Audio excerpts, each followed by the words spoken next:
Spices board Benz car లాంటిది, పసుపు board ambassador car లాంటిది. ఆనాడు అంబాసిడర్ కారు కోసం బాండ్ పేపర్ రాసిచ్చిన, కానీ మోడీ గారు నాకు బెంజ్ కారు ఇచ్చిండు ఆయన. కాబట్టి నిజామాబాద్ జిల్లా ప్రజలందరూ కూడా ఆనందంతో ఉత్సవాలు చేసుకోవాలని ఆనాడు చెప్పారు.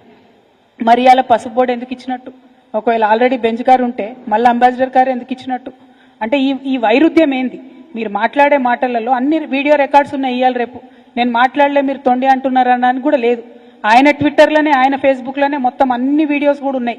ఏది అరవింద్ గారు వేస్ట్, పసుపు బోర్డు కాలం అయిపోయింది, పసుపు బోర్డు కాలం చెల్లిపోయింది, పసుపు బోర్డుతో అయ్యేది లేదు పోయేది లేదు, కాబట్టే స్పైసెస్ బోర్డు చాలా బాగుందని ఆయన బాకా ఊదిన వీడియోలు అన్నీ కూడా ఉన్నాయి.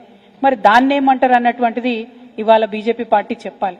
ఎప్పటికప్పుడు ఆనాటి మందమే మాట్లాడి తప్పించుకొని తిరుగుదామంటే ప్రజలు ప్రతి ఒక్క విషయాన్ని గమనిస్తారన్న విషయం రాజకీయాల్లో ఉన్న ప్రతి ఒక్కరం కూడా చూసుకోవాలి.